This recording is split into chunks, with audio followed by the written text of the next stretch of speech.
Bueno, hemos visto un poco lo que ha sido el origen de esta disputa, mi estimado César. De repente podemos entrar más o menos a cuáles son las posiciones de los países, ¿no? Sí, De bueno, Venezuela y Guyana, ¿no? Y para ir sí, después aterrizando en la posición también que tiene, o la intervención, o la posición que tienen los organismos internacionales. sí, frente a esta situación, ¿no? También uno puede ver que habiendo denunciado el laudo arbitral de París, teniendo el Acuerdo de Ginebra que no llega a nada, entonces Guyana dijo, mire, yo no puedo dejar que hay que tener en cuenta el tamaño de la zona en litigio. Es el 75% del territorio de Guyana. ¿No? Entonces, ningún país puede perder tres cuartas partes de su territorio. Esos 160.000 kilómetros cuadrados, que son más grandes que Inglaterra, es más grande que Austria, es más grande que Cuba, ¿no? Es más grande que Holanda, que Bélgica, ¿no? Eh, O sea, es un eh, gran territorio, ¿no? es un gran territorio, pero está despoblado y ahí se han descubierto grandes cantidades de recursos, no solamente petróleo, porque también hay oro, diamantes, bauxita, y vamos a ver todo eso. Ok. Entonces Guyana pidió, bueno, a la ONU, ayúdennos a hacer algo porque Venezuela está cerrado. Entonces dijeron, bueno, vayamos a la instancia de la ONU que resuelve este tipo de problemas, que es la Corte Internacional de Justicia en La Haya. Entonces, y esta es una corte donde van países. Ahí las diferencias entre países no se van a un juez privado, se van a la Corte Internacional de Justicia, pero Venezuela no acepta. La Corte Internacional dijo, mire, nosotros estamos en capacidad, así como hemos hecho en tantos otros partes del mundo, de ayudarlos con esta disputa. Guyana dijo, sí, yo me avengo a los buenos oficios de la Corte Internacional y Venezuela dijo que no. Pero veamos pues cuáles son, como me dices, las posiciones. Ambos lados tienen su punto de vista, ¿no? Por un lado, vamos a ver primero la posición venezolana, ¿no? Venezuela rechaza el laudo arbitral, como les había explicado. El acuerdo de Ginebra no obliga a ninguna de las partes, simplemente los insta a solucionar de manera pacífica el diferendo. Venezuela aduce, ¿no?, de que hubo malos manejos en el tema del laudo arbitral de París, ¿no? Y como lo dijo el delegado americano antes de fallecer, ¿no? Ah, Venezuela, ah, al Guyana descubrir estos ingentes recursos naturales, sobre todo del petróleo y gas, y empezar a dar licencias de explotación a empresas de terceros países, es que Venezuela pone el límite, dice, mira, esta zona está en disputa y cualquier empresa que invierta en estos lugares se le va a prohibir invertir en la industria petrolera venezolana y cualquier otra actividad venezolana. Pero eso no es mucho que decir porque ahorita Venezuela está en una situación de gran crisis. Y bueno, muchos piensan, bueno, Venezuela es el país del mundo con las mayores reservas de petróleo, incluso más que Arabia Saudita, más que Irán. Pero claro, el petróleo venezolano no es es un petróleo pesado, no es de gran calidad, necesita mucho refinamiento. El que se ha encontrado en el bloque es Stabroek, es de mejor calidad, ¿no? Y tiene la capacidad para extraer a partir del año 2027 1.200.000 barriles de petróleo al día, que es más que lo que produce Venezuela, que es 800.000. O sea, Guyana se convertiría en el tercer, cuarto exportador mayor del mundo. Imagínate, ¿no? Y el mayor exportador o productor, perdón, de la región de América Latina y del Caribe, sobrepasando a México, Colombia y Venezuela. Claro, Entonces, pero por el momento, ¿cómo está la situación de la producción de Guyana con respecto al petróleo? bueno, está en momento de inversión, o sea, tú sabes, la explotación toma tiempo, entonces ahora hay tecnologías que han visto, ¿no?, que porque el petróleo que se encuentra ahí está realmente en la zona marítima, ¿no? Ok. Entonces está como a 20, 30 kilómetros de la línea costera en las aguas territoriales, ¿no?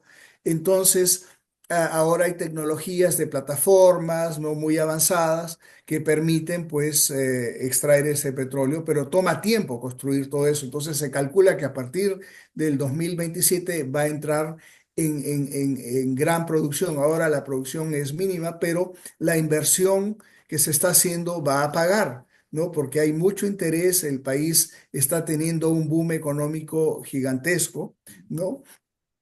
Por decirte, ¿no? Que el crecimiento de Guyana con la inversión, porque era un país que no había nada, es un país de 800.000 habitantes, nada más, ¿no?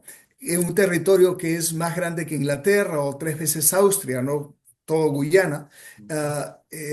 Entonces, Guyana ha crecido en la época de la pandemia, ¿no? Que todo el mundo se vino abajo en el año 2020. Guyana fue el país con la cantidad de inversiones y el gran cantidad de dinero que llegó al país en el año 2020, contribuía a que la economía guyanesa creciera, Alcides, en 43.5%. No, es un boom. 43.5%, ¿no? En el año 2021 ha crecido en 21%. En el año 2022 ha crecido a 57.8%. Igual, nuevamente el país de mayor crecimiento económico del mundo junto con el territorio de Macao. Y en el 2023, 25%. O sea, imagínate Claro. esas cifras gigantescas de crecimiento por la inversión que se está haciendo en infraestructura, en vivienda, en refinerías, en hoteles, en el Eso. aeropuerto. O sea, el país no tenía nada. O sea, se ha ganado Increíble. la lotería, como Increíble. es. Bueno, César, de repente nos cuentas un poco más bien también sobre el tema del conflicto. ¿Por qué Hugo Chávez en realidad redujo las tensiones con Guyanas y su supuesto y su sucesor, que es este Maduro, en realidad ha intensificado este conflicto? Bueno, es realmente por los recursos, ¿no? Porque ahorita sabemos que Venezuela, pues con los bloqueos económicos y con la crisis económica, socioeconómica que está pasando el país, con masas, ¿no? de inmigrantes que están, masas de venezolanos que están tratando de salir por todo el mundo, ¿no? El país está prácticamente colapsado, ¿no? Entonces ellos han visto, ¿no? También en un país con tantos problemas y una fracturación grande política, económica, social, que sacar la bandera del diferendo contra un enemigo externo iba a cohesionar más el país. Entonces, frente a los peores momentos en el año, acá está, mira este póster que sacó Venezuela, hizo un referendo el 3 de diciembre del año 2023, ¿no? Y no te olvides que las elecciones generales fueron en abril del 2024, donde Maduro fue reelegido, ¿no? El 3 de diciembre fue toda una, un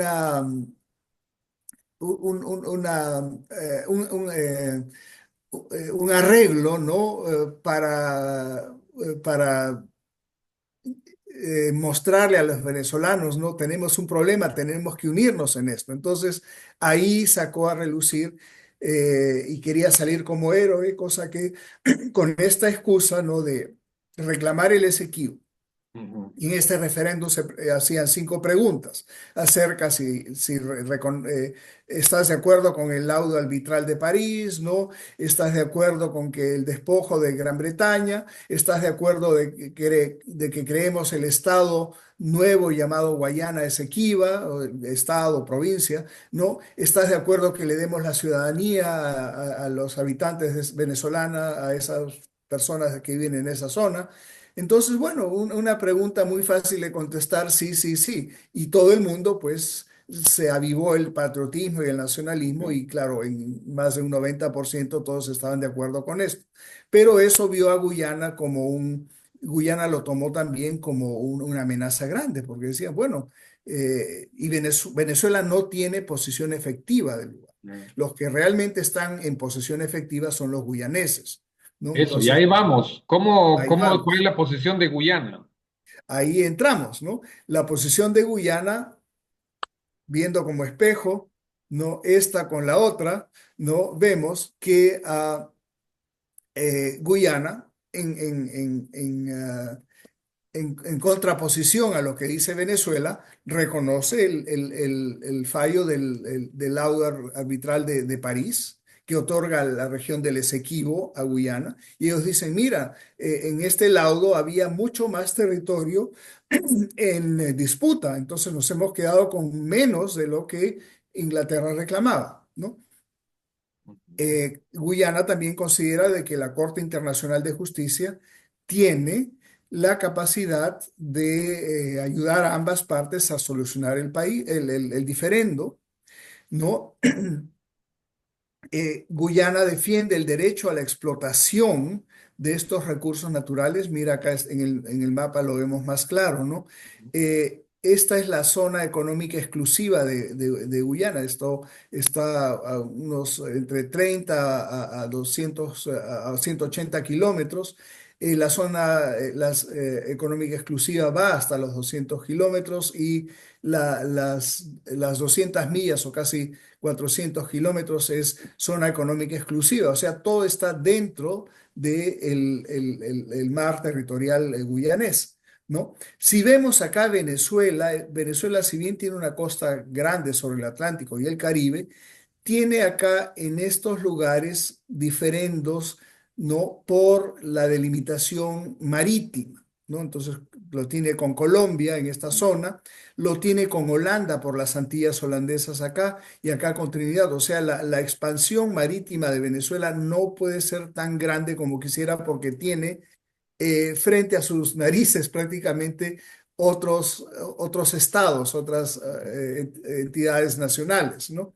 En cambio, Guyana no tiene nadie enfrente, por eso que Venezuela también reclama, ¿no? Que estos mares también le podrían pertenecer a ¿Eh? ellos. Y la capacidad de producción es de 8 billones, 8.000 millones de barriles, ¿no? O sea que es una cantidad exorbitante y fíjate, está muy cerca al mercado norteamericano, ¿no? ¿No? Entonces, y al mercado brasileño, Y también y a incluso, Europa, ¿no? y a África, ¿no? Entonces se convierte en esta zona de Sudamérica que antes era vista como la zona donde nadie quería ir, ahora se está convirtiendo pues en una zona estratégica por su cercanía a las tres Américas, a Sudamérica, Centroamérica, Norteamérica, y paso fácil hacia Europa y África, ¿no? Entonces, eh, Guyana no está de acuerdo y rechaza toda posición venezolana y busca, ¿no? El apoyo regional, sobre todo de los países del Caribe, a través de CARICOM, no de UNASUR, pero ahí están divididos porque en UNASUR Guyana y Venezuela son partes de UNASUR, pero UNASUR, que es más un bloque hispanohablante o iberohablante, ¿no? Con Portugal y con Brasil y los países sudamericanos, Guyana es una excepción. Mientras que en el contexto del CARICOM, que son 20 miembros, ¿no? Guyana es, eh, es el país muy importante y la sede del CARICOM queda en Georgetown, en la capital de Guyana. Entonces, y en los ámbitos pues de la OEA, de la ONU, ahí Guyana tiene aliados imparables, que son todos estos pequeños países del Caribe, que son 15 más Eso. otros tantos que aún no son independientes, pero de estos 15 tienen poder de voto en la OEA y la ONU, ¿no? Bueno, antes de pasar a lo que serían los recursos naturales que tiene el Esequibo, de repente a nivel regional de Sudamérica, ¿cómo está la división también del apoyo hacia un país o hacia el otro? Mira, yo veo acá más una, Claro, aquí el tema es de que este diferendo fue abandonado por Venezuela, ¿no? O sea, Venezuela tenía otras prioridades en los 1800, en los 1900, solo hasta, la primera década del 2000 es de que como que despierta, ¿no? A esta situación, pero ya es un poco tarde, porque el país de Guyana ya nace con este territorio, ¿no? Ujú, Entonces ellos en todos sus mapas, mira, acá tenemos los dos mapas, ¿no? Tenemos el mapa de Venezuela ujú, con la zona de reclamación, de las cuales Venezuela no tiene posesión, y del otro lado tenemos el mapa de Guyana, que sí tiene posesión y tiene posesión efectiva. Tú vas por estos lugares y ujú, ves ciudadanos con pasaporte guyanés, tienes oficinas del gobierno guyanés. Estas personas en estas regiones votan en las elecciones guyanesas. Entonces, bueno, es muy difícil para Venezuela, ¿no?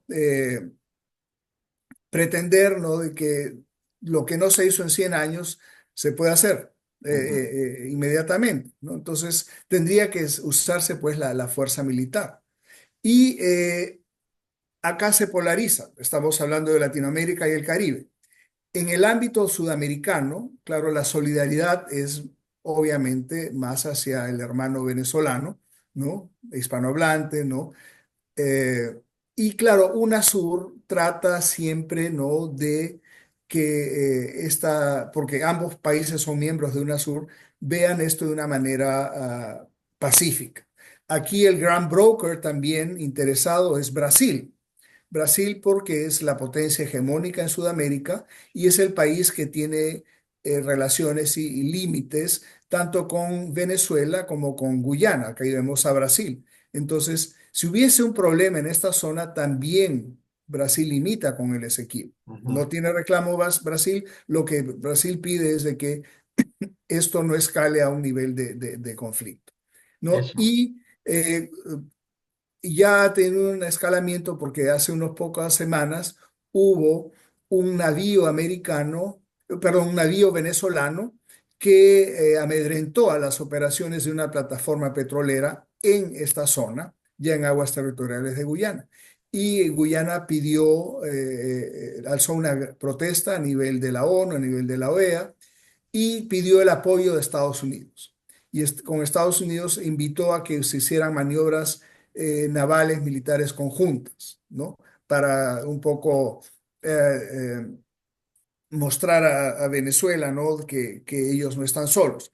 Pero obviamente, en el lado, si se va por el lado bélico, Venezuela tiene unas fuerzas armadas con más de 123.000 soldados, mientras que Guyana tiene solo 3.400, ¿no? Y Venezuela tiene muy buen equipamiento militar, aviones, tanques, submarinos. Guyana no tiene prácticamente nada. Entonces, por eso, pues, y habiendo intereses americanos en estas explotaciones y como estamos viendo, pues, cómo está girando el mundo ahora, no creo de que Estados Unidos abandone los intereses grandes que tiene en estas inversiones, ¿no? César, nos hablaste de que, bueno, el problema ha sido, por supuesto, los intereses son de la parte económica, sobre todo el petróleo, pero también hay una serie de minerales que también tienen una demanda internacional. De repente nos cuenta sobre este tema.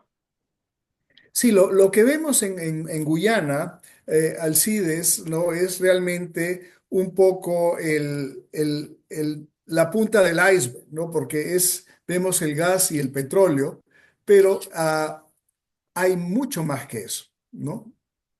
Hay mucho más que eso porque antes del gas y del petróleo, incluso de cuando yo estaba viviendo en Guyana en los años 90, había una gran mina de oro, la mina Omai, explotada con un consorcio americano-canadiense en la zona del Esequibo.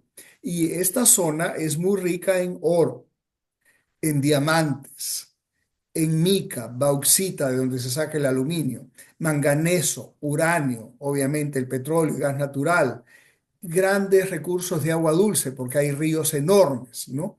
Entonces, gran potencial de agua dulce y también como hay accidentes geográficos, acá hay montañas, cataratas, un gran potencial hidroeléctrico, o sea, también energía limpia, ¿no? Hay grandes cantidades de bosques, selva tupida, sabanas, grande biodiversidad, pesca y potencial para el turismo, ¿no? Entonces, todo esto es una gran riqueza, ¿no? Que este es como, como se dice, las joyas de la familia. Si tú le dices a Guyana, ¿cuál es tu tapadito? ¿Cuál es tus ahorros? Es todo lo que tienen en el Esequibo, porque esta otra parte, el otro tercio del país, no tiene pues tantos recursos como tienes en la zona del Esequibo. Entonces, recursos forestales y también en esta zona se han ampliado la frontera agrícola de Guyana, donde Guyana es un gran productor también de arroz y de caña de azúcar, ¿no? Entonces, estas zonas también han permitido el incremento de la frontera agrícola del país.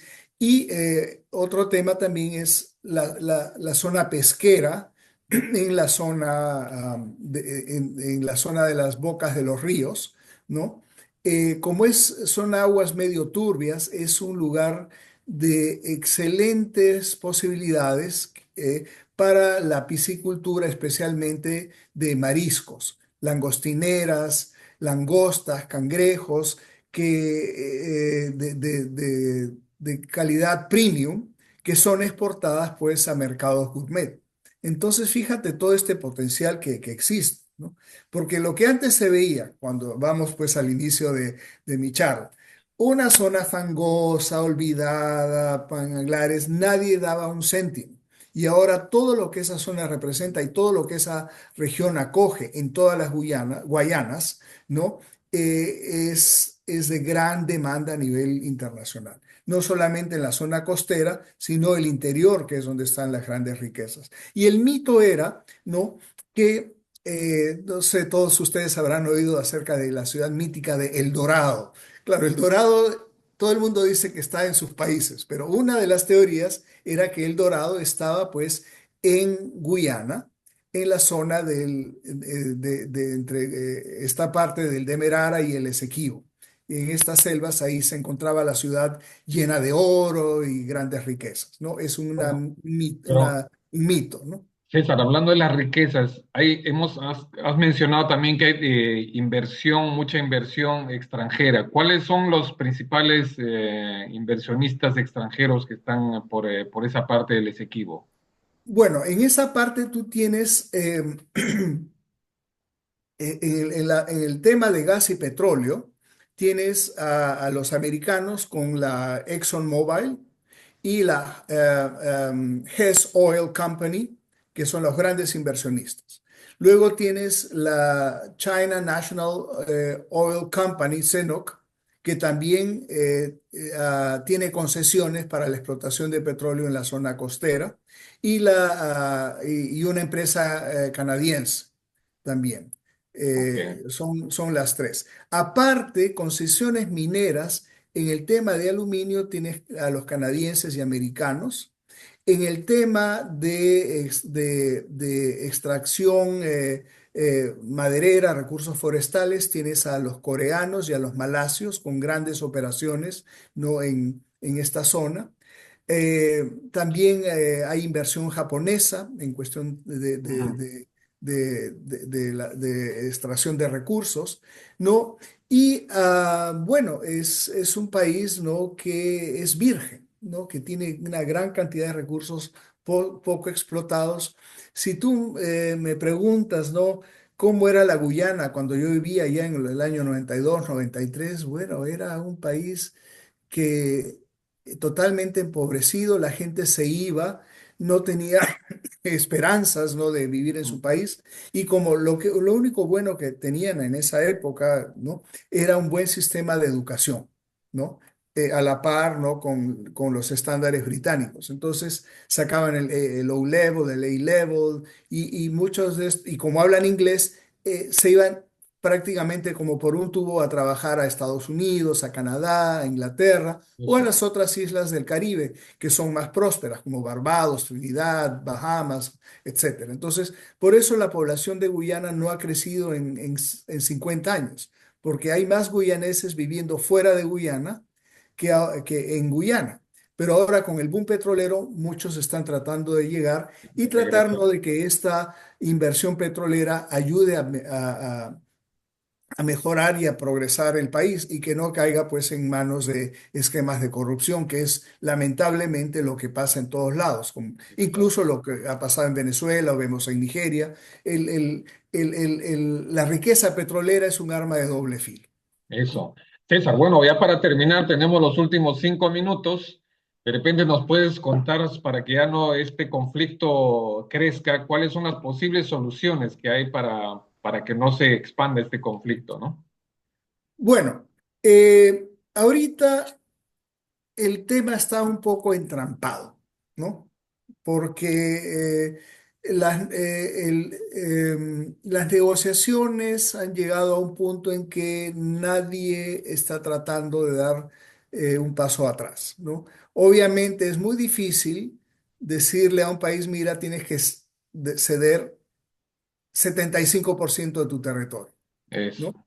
Y es muy difícil darle al país que reclama, en este caso Venezuela, algo que tuvo abandonado por más de 100 años. Claro, acá el principio de uti possidetis juris, ¿no? Que es que el territorio que te pertenecía cuando naciste es tuyo, que es lo que dice Venezuela. Cuando yo me independicé en el 1811, en el territorio de la Capitanía General de Venezuela incluía esta zona del Esequibo, que ese es lo que, y que fue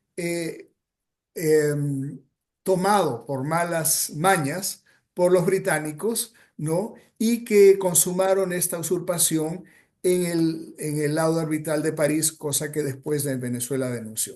Pero en un momento lo aceptaron, ¿no? Entonces le dijeron, bueno, tú ya lo aceptaste y ahora dices que no, pero claro, ¿por qué? Porque se descubrieron después que hubieron malos manejos. Y bueno, lo que ha despertado el tema es pues los recursos naturales.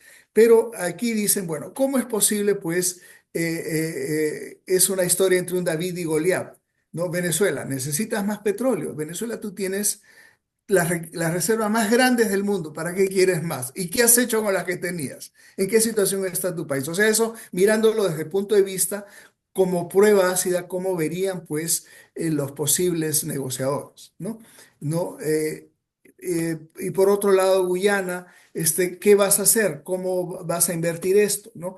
Entonces, acá por un lado, tienes que mantener espacios de comunicación a nivel regional, con la OEA, con UNASUR, con CARICOM, donde pues ambos países tienen aliados férreos, ¿no? Y también la Corte Internacional de Justicia que podría haber una salida. Entonces yo diría, bueno, lo más importante es de que ambos países retomen el diálogo, ¿no? Y que la Corte Internacional de Justicia pueda entrar a tallar en buena voluntad con ambas partes, ¿no? Si se trata pues de los recursos, bueno, que se vea un punto medio en que los cuales ambos tengan algo que ganar, ¿no? O sea, que se pueda ver un punto en que algo de estos ingresos sirvan también para Venezuela o hacer operaciones conjuntas, ¿no? Cosa de que la cuenca petrolera venezolana, guyanesa, pues puedan tener una operación mancomunada que pueda beneficiar a ambos, ¿no? La intervención de organismos internacionales regionales, que es el primer paso, ¿no? No es todo mandarlo pues a nivel de la ONU o la Corte Internacional, es ver también a nivel regional. Si no se puede ver algo a nivel regional, ya se extrapola a niveles mayores internacionales, ¿no? Pero lo más importante, Alcides, y aquí lo pongo en mi punto 5, es un compromiso de no agresión, que no se apriete el gatillo, porque esto causaría pues una conflagración grande, ¿no? Y Sudamérica es un continente de paz, donde ya todas las diferencias limítrofes han sido zanjadas, solamente queda esta y por ahí otra esquina de Guyana con Surinam, ¿no? Y lo del tema de las Islas Malvinas o Falklands, ¿no? Mm. También con Inglaterra, ¿no? Pero obviamente vemos en lo que pasó entre Argentina y Gran Bretaña, no es una buena idea que se tomen posiciones aventureras, ¿no? De invasión y de agresión. Eso es lo último que uno quisiera ver. Entonces, lo más importante es un llamado al diálogo a las partes y ver en qué puntos intermedios pueden coincidir. Perfecto. Entonces vamos a estar analizando, espero que no pase a mayores estos conflictos y estaremos pendientes, mi estimado César, y si hay la oportunidad de tocar otra vez el tema, lo haremos nuevamente, ¿no? Sí, con mucho gusto y bueno, espero pues haber tocado todos los temas de interés en en esta diferendo entre dos países que esperemos pues puedan retomar el diálogo y llegar a una solución pacífica. Listo. Entonces estamos al pendiente y muchas gracias y hasta la próxima.